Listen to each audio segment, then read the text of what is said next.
An Abi Hurairah radhiyallahu anhu qala Rasulullah sallallahu alaihi wa ala alihi wa sahbihi wa sallama la yazalu al-'abdu fi salatin ma dama fil masjid yantadhiru as-salata ma lam yuhdith. Baginda Rasulullah sallallahu alaihi wa alihi wa sahbihi wasallam bersabda, sentiasa seorang hamba itu berada di dalam salat selagi ia menunggu datangnya salat di masjid, selagi ia tidak berhadas. Hadis ini membicarakan tentang beberapa perkara, terutama sekali adalah sesuai dengan tajuknya, yakni tajuk yang mengatakan bahwasanya yang membatalkan wudu, otomatis membatalkan salat adalah sesuatu yang keluar daripada qubul ataupun daripada dubur, yakni malam, berkenaan dengan masalah hadas. Apa itu hadas? Hadas amrun i'tibariyun yaqumu bil a'dha yamna'u sihhatas salah haitsu la murakhis. Amrun i'tibariyun, perkara yang diiktibarkan, yakni tak ada wujudnya. Yaqumu bil a'dha, ada kepada tubuh badan seseorang. Yamna'u sihhatas salah, yang boleh mencegah sahnya salat. Haitsu la murakhis, ketika tiada rukhsah untuk boleh salat ketika dalam keadaan hadas. Pening. Saya tahu dulu saya belajar pun pening juga nak paham itu arti hadas. Subhanallah, ahli fiqh memperbincangkan tentang perkara yang lebih memberikan terperinci dan juga definisi kepada hadas. Amrun i'tibari, sesuatu yang tidak dinampak, yang ada kepada seseorang. Kalau ada kepada seseorang sesuatu itu, maka salatnya tidak boleh, kecuali bila mana ada kerenganan, ada rukhsah kepada orang itu untuk salat dalam keadaan hadas. Terkadang orang boleh salat walaupun dalam keadaan hadas. Terkadang orang boleh salat walaupun dalam keadaan hadas, tapi itu dikecualikan kepada orang yang berpenyakit hadas, seperti al-istihadhah. Apa istihadhah? Darah yang keluar lebih daripada masa haid. Darah yang keluar lebih daripada masa haid, dia keluar terus. Kepada seorang perempuan, maka perempuan yang dalam keadaan istihadhah wajib salat walaupun keluar saat dalam keadaan salat, teruskan salatnya dan salatnya adalah sah, sebab ia berada dalam keadaan rukhsah, yakni keringanan yang diberikan dengan syarat-syarat yang akan disebutkan oleh al-fuqaha. Mesti berwudu setelah masuknya waktu, mesti ada penghalang darah itu daripada terkena kepada pakaian. Pembahasannya dalam fiqh panjang lebar. Tapi keadaan seperti ini, perempuan yang berada dalam keadaan istihadhah, salatnya tetap sah walaupun ia berada dalam keadaan darah sedang keluar, sementara ia berada dalam keadaan bersembahyang atau salat. Yang kedua, salisil baul. Salisil baul adalah orang yang suka buang air kecil tanpa terkontrol. Mungkin kalau zaman kita sekarang orang yang dia pakai kantong. Kalau ada orang yang sedang sakit, dia kan kadang-kadang letak di kantong sebelahnya. Dan itu keluar tanpa dikontrol. Lalu bagaimana kalau dia berada dalam keadaan salat? Sementara dalam salat mesti tidak boleh dalam keadaan hadas, karena ada rukhsah, sebab orang dalam keadaan uzur atau berpenyakit, maka dalam hal ini salatnya sah walaupun berhadas. Makanya diartikan hadas itu mencegah seorang sah salatnya kalau tak ada rukhsah. Kalau ada rukhsah, sah salatnya walaupun dalam keadaan hadas. Faham dong? Saya bagi exam satu hari nanti, saya tanya apa itu arti hadas.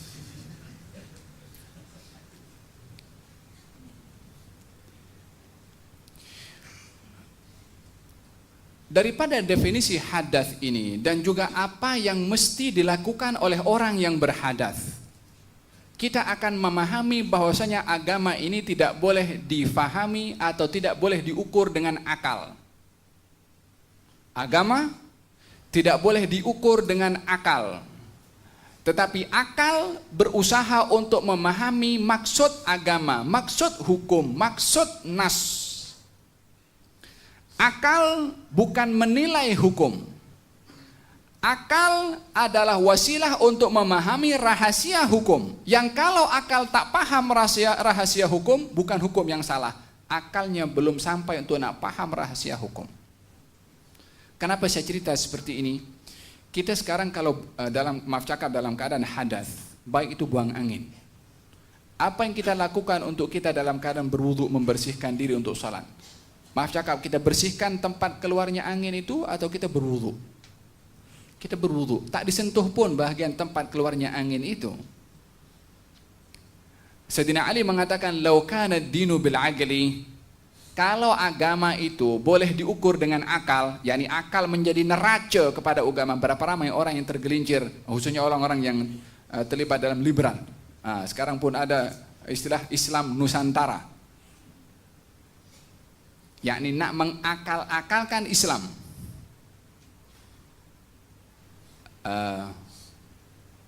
Bukan mengislamkan akal. Ini sekarang dah Islam nak dinusantarakan, nak disesuaikan dengan Islam, seakan-akan ada Islam Nusantara, entah ada Islam Afrika, entah ada Islam mana lagi.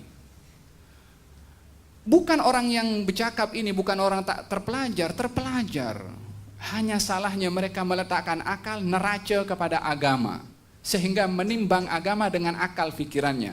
Mula bila akal kita, akal saya atau akal siapa saja boleh menimbang agama, sementara agama ini sudah wujud sebelum akal ada. Kata Sayyidina Ali mengatakan, "Lau kana ad-dinu bil aqli." Kalau agama ini boleh diukur dengan akal, boleh ditimbang dengan akal, akal dijadikan raja kepada agama, maka seorang itu akan diperintahkan mengusap bahagian bawah pada khuf dan bukan pada bahagian atas. Tahu kasut khuf yang lembut kalau dipakai musim dingin, kalau di negara-negara yang ada musim sejuk. Kalau seorang pakai kasut khuf dan berwudu, tak perlu untuk membuka kasutnya supaya membasuh kaki, tapi cukup mengusap di atas kasut. Setelah memenuhi syarat tentunya, saya akan ceritakan tentang panjang lebar berkenaan dengan syarat memakai khuf. Tapi cara pengusapannya itu, yang wajib itu adalah bahagian atas kasut. Maaf cakap, kalau ini kaki, yang diusap daripada sini sampai ke bahagian pergelangan kaki, yang dilalui seperti ini. Kalau ikut hukum akal, yang kotor yang atas apa yang bawah? Yang bawah. Tapi justru kalau yang diusap di bawah tak sah. Kalau yang diusap di atas baru sah. Kalau diusap dua-dua memang konfirm sah. Makanya disebutkan cara pengusapannya itu atas dan juga bawah. Tangan kanan diletakkan bermula daripada telapak tangan pada jari-jari kaki hadapan bagian atas. Tangan kiri pula daripada tumit belakang. Jadi bergerak serentak macam ini. Tapi wajibnya bahagian atas. Walaupun yang kotor bahagian. Kenapa syariat itu meletakkan usapan pada orang berwudu ketika memakai khuf di atas bukan di bawah, untuk membatalkan fungsi akal untuk menjadi neraca kepada agama, supaya tidak menimbang agama, menilai agama, mengukur agama dengan masuknya akal fikiran kita. Kalau tak masuk di akal, agama tertolak, nas tertolak. Tidak, akal Anda yang tertolak. Sebab agama sumbernya daripada yang bagi kita akal. Akal ini fungsinya berpikir. Yang bagi akal kepada kita adalah zat yang menurunkan hukum hakam agama, yang sudah tahu fungsi akal ini kalau berpikir. Tak mungkin Allah menurunkan satu hukum yang tak boleh diterima oleh akal fikiran yang fungsinya untuk berpikir dan tidak masuk di akal, boleh ditolak. Macam mana Allah turunkan hukum tak masuk di akal? Sementara yang menciptakan akal adalah Allah juga. Yang problem bukan hukumnya, tapi akal fikiran orang itu. Oleh sebab itu menjadi kaidah dalam ahli sunnah wal jamaah, la ijtihada ma'an nas. Tak boleh ada ijtihad kalau ada nas. Kalau tak ada nas, silahkan berijtihad, mengukur daripada kaidah-kaidah yang ada dalam syarak. Gunakan akal untuk berfikir, untuk berijtihad. Walihada Sayyidina Mu'adz bin Jabal ketika dihantarkan oleh Rasulullah pergi ke Yaman, kata baginda Rasulullah, bimada tahkum? Dengan apa kamu akan menghukum kepada mereka? Dengan kitab Allah. Kalau tidak ada, dengan sunnah Rasulullah. Kalau tidak ada, ajtahidu bi ra'yi, saya guna akal. Bila guna akal? Ketika tidak menjumpai nas di dalam Quran dan juga tidak ada nas di dalam hadis, baru akal di sini digunakan untuk berfikir. Selagi ada nas, selagi ada hadis Nabi SAW, akal berusaha untuk memahami, bukan menilai hukum, bukan menilai an-nas. Tapi kita ada tapinya juga. Akal ini bila mana mempunyai fungsi untuk memahami nas, baik itu Quran atau hadis, jangan sekali-kali menganggap apa yang kita paham dalam nas, yang kita paham dalam Quran, yang kita paham dalam hadis, maksud Allah dan maksud Rasulullah, seakan-akan yang kita paham itu maksud Allah dan itu maksud Rasulullah. Maka kita di sini sudah menambahkan satu nas lagi, nas akal pikiran kita melalui pemahaman kita. Apa yang kita paham dalam nas hanya sekedar pemahaman Anda, tapi bukan naik taraf pemahaman Anda terhadap nas sama dengan nas, sehingga bila mana ada orang bercanggah dengan pemahaman kita, dengan nas yang sama, dengan Quran yang sama, dengan hadis yang sama, yang berbeza cara memahaminya, maka kita menghukum orang ini telah bercanggah dengan Quran, ini adalah telah sesat karena bercanggah dengan Quran. Bukan bercanggah dengan Quran, bercanggah dengan pahaman Anda terhadap Al-Quran. Jangan Anda mengangkat pahaman Anda kepada Quran macam dengan Quran. Kata Imam Syafi'i mengatakan apa? Ra'yi shawab, pandangan saya benar. Pandangan dalam cara memahami dalam Qur'annya, dalam memahami hadisnya, saya anggap benar. Yahtamilul khata' inda ghairi. Tapi apa yang saya pandang benar mengikut pahaman saya mungkin salah bagi orang lain. Wa ra'yu ghairi khata', pandangan orang lain bagi saya salah, tapi mungkin benar. Ini baru insaf, baru orang yang dia bijak menyikapi apa yang dia paham terhadap nas Quran dan juga hadis dan apa yang dipahami oleh orang lain. Tapi kita nak menaik tarafkan apa yang kita paham terhadap nas Quran dan juga hadis, itu satu-satunya maksud sehingga orang kalau berbeza pandangan dengan kita sesat. Dah nak jadi lebih tinggi daripada nas pula nak hukum orang lain dengan sesat. Faham tu? Macam siapa? Ada di dalam Al-Quranul Karim Allah Subhanahu wa taala kisahkan tentang kisah Firaun. Apa kata Allah Subhanahu wa taala tentang Firaun ketika berbincang dengan pengikutnya? Dharuni aqtul Musa. Biarkan saya bunuh Nabi Musa. Biar dia minta kepada Tuhannya supaya ditolong. Saya khawatir Musa ini adalah boleh menyesatkan kamu daripada agama kamu. Apa katanya? Saya khawatir Musa menyesatkan kamu. Ini Musa Rasulullah, bawa agama Allah Subhanahu, dianggap sesat. Pasal apa? Pasal Firaun sudah melihat apa yang dia paham itu yang benar, Musa sesat. Maka dihukum Musa sesat. Lepas itu, saya ini ingin ajak kamu sabilar rasyad, jalan yang benar.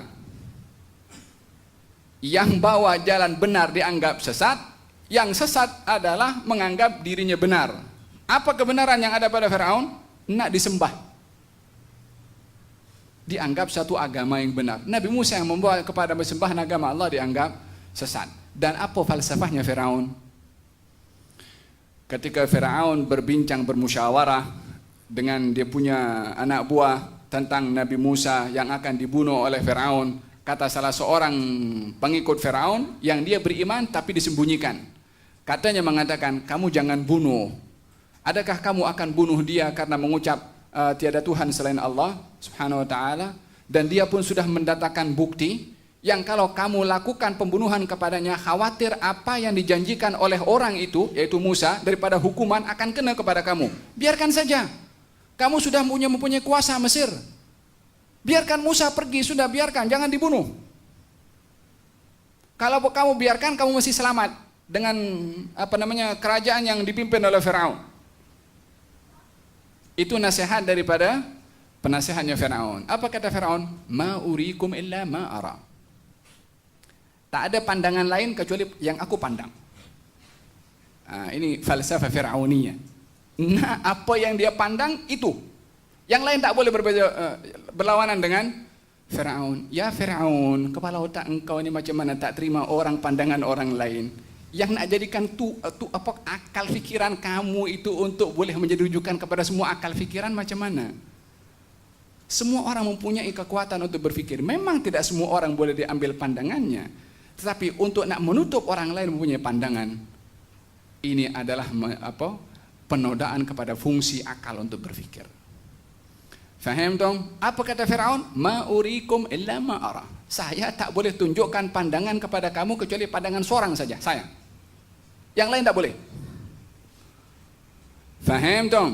Hadza berkenaan dengan masalah bagaimana seseorang memahami agama, memahami rahasia agama menggunakan akal. Kalau tak sampai faham akal kepada maksud agama, bukan berarti hukum agama itu yang dipertikaikan. Akal belum sampai. Anda tidak faham hari ini, mungkin generasi akan datang akan faham. Siapa yang berhak untuk membatasi makna Quran dan hadis yang ada terhadap kepada pemahaman ulama semua zaman kita sekarang, yang mungkin ada pemahaman yang berbeza di masa akan datang. Berapa ramai kajian yang sudah dibuat daripada ulama tafsir, ulama hadis, mengkaji tentang hadis Nabi, firman Allah Subhanahu wa taala yang berbeza tafsiran dulu dengan tafsiran zaman sekarang. Kalau orang dulu menafsirkan dalam firman Allah Subhanahu wa taala, wa ya'lamu ma fil arham. Allah tahu apa yang ada di dalam rahim. 5 perkara yang tak ada yang tahu kecuali Allah Subhanahu wa taala. Di antaranya adalah Allah tahu apa yang ada di dalam rahim. Tafsiran dulu orang ahli tafsir mengatakan ya'lamu fil arham, tahu apa yang ada di dalam rahim jantina. Itu pemahaman. Zaman kita sekarang dengan adanya teknologi yang canggih, orang dah boleh kenal jantina bayi yang ada dalam janin sebelum lahir. Adakah dalam hal ini dokter menyaingi ilmunya Allah Subhanahu wa taala dalam pengetahuan apa yang ada di dalam rahim? Mana boleh ilmu Allah Subhanahu wa taala disaingi oleh sesiapapun juga, sementara dinafikan tak ada yang tahu apa yang ada di dalam rahim kecuali Allah. Sementara di sini dokter pun boleh tahu, kita pun boleh tahu juga, scan, nampak itu. Idzan bagaimanakah tafsiran orang dulu? Salah? Tidak. Tafsiran orang dulu sesuai zaman dulu.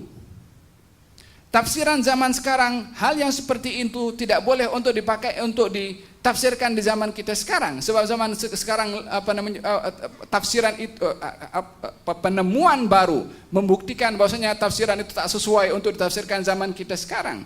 Dan kalau begitu pemahaman ini semakin bertambah dan berubah. Daripada satu zaman kepada zaman yang lain, pemahaman boleh berubah, tapi hukum Allah tak boleh berubah. Dan kalau akal tak faham maksud hukum Allah, bukan hukum Allah yang mesti diubah ataupun dianggap tidak sesuai. Berapa banyak orang-orang orientalis ataupun orang-orang liberal ataupun orang-orang yang menuhankan akal fikirannya yang coba untuk memutar-belitkan hukum hakam agama berkenaan dengan masalah warisan laki-laki dengan perempuan dipertikaikan, berkenaan dengan masalah saksi 2 perempuan 1 laki-laki dipertikaikan, berkenaan dengan masalah perkawinan lebih daripada 1 dipertikaikan, macam-macam dipertikaikan. Kembalinya mereka adalah menggunakan akal sebagai neraca. Itu sudah satu kesalahan besar. Akal bukan neraca menimbang hukum. Akal alat untuk paham maksud hukum. Kalau dijadikan neraca, maka hukum semua boleh ditimbang. Masuk di akal kita terima, tak masuk di akal kita tolak. Lah, akal alat untuk memahami rahasia hukum. Allah, kita pening sikit, pusing sikit berkenaan dengan akal. Walihada dalam Al-Qur'anul Karim Allah Subhanahu wa taala berfirman dalam surat Tabarak. Apa kata Allah Subhanahu wa taala dalam Al-Qur'an? Wa qalu law kunna nasma'u aw naqil ma kunna fi ashabis sa'ir. Mereka mengatakan, andai ketika di dunia kami mendengar dan kami berakal. Kalau dia di dunia tak berakal, macam mana boleh masuk neraka sa'ir? Kan pena Allah diangkat daripada orang yang tidak berakal. Ini mereka mengatakan, andai ketika kami di dunia, kami dengar dan kami berakal, maka kami tak termasuk daripada penghuni neraka sa'ir. Kalau dia tak punya akal di dunia, maknanya tak waras, maka tak ada hukum orang kepada orang yang tidak waras dan tak mungkin dimasukkan ke dalam neraka. Lalu bagaimana menafikan akalnya di sana? Karena tidak menggunakan akal dengan benar. Akalnya ada, tapi tidak digunakan fungsi akal sebagai alat untuk memahami firman Allah Subhanahu wa taala.